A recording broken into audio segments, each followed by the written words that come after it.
Hei, Hori, stați, stați, liniștiți, nu vă aliniați.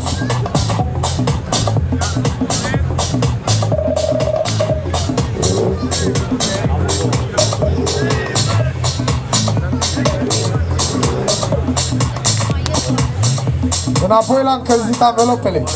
Între timp RH-uri ZB1 am avut pe stoc, am avut cu buză mare pe spate, să știi. Și le-am avut și la preț.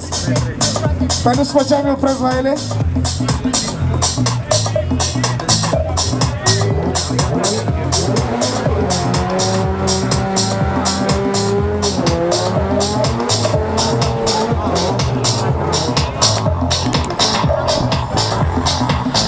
Haide, Ceabi!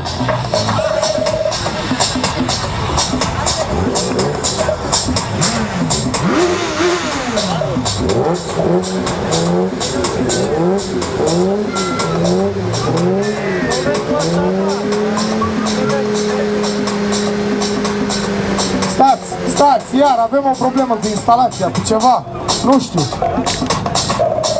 Mamă, e în cursă de-asta cu emoții, nu s-a poate, nu s-a poate. Nu, deci totul e făcut împotriva lui Provenzano, expres. El s-a prins de treaba asta, știi? Băi, ce vrei numai tu să câștigi?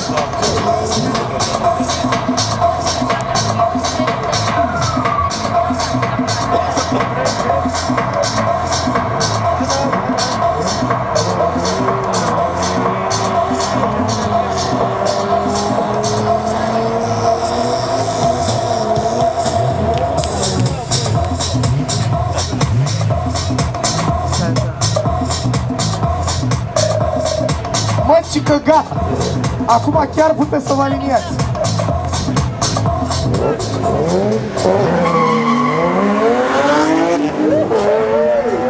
Și pleacă Provenzano și rămâne în față Provenzano. Să vedem și Pimpi.